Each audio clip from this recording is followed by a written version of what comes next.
In the vast tapestry of Greek mythology, the sixth labor of Hercules Euro, slaying the Stymphalian birds Euro, holds a unique blend of peril and ingenuity.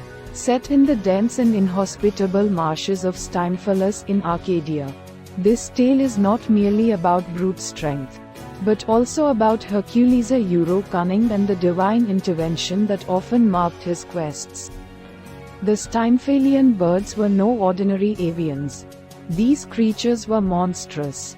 With beaks of bronze and sharp metallic feathers they could launch at their victims. Their dung was toxic, ruining crops and poisoning water.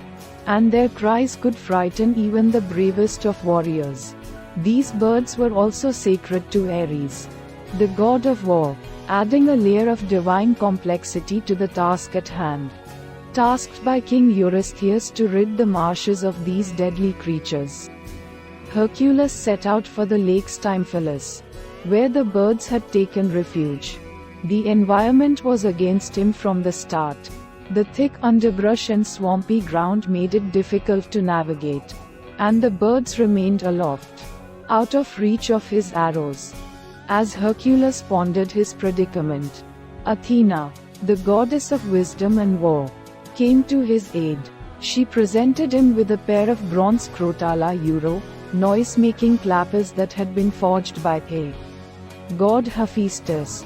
These were no ordinary instruments.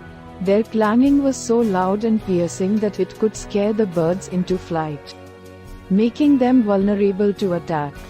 Armed with these divine clappers, Hercules approached the haunted waters of the lake. As he clashed the crotala together, the cacophony that erupted was unbearable to the Stymphalian birds. Terrified, they took to the sky in a frenzy, their cries echoing across the marshlands. Now exposed, Hercules took up his bow, his aim steady and true. With swift precision, he loosed arrow after arrow, each tipped with Hydra's venom, a remnant from his second labor. The arrows found their marks, and one by one, the Stymphalian birds fell from the sky, their reign of terror coming to an abrupt end. The task, however, was not without its challenges. Hercules had to shoot carefully, preserving the sanctity of the nearby village and ensuring that the toxic feathers of the birds did not cause further harm as they fell.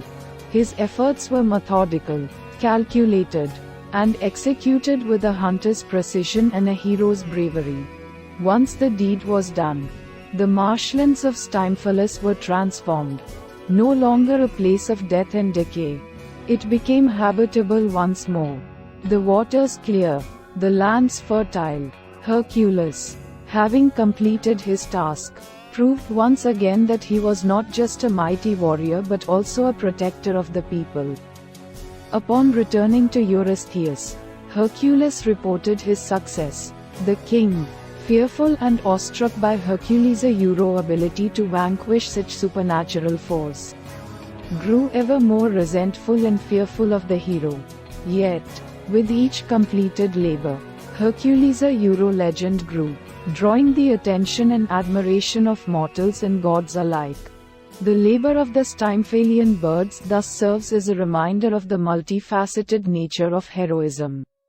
It is not merely about overcoming the physically daunting. It is about harnessing intelligence, embracing divine gifts, and restoring order where there was chaos. Hercules' Euro journey through these labors is not just a tale of conquest but also of redemption and the pursuit of balance between mankind and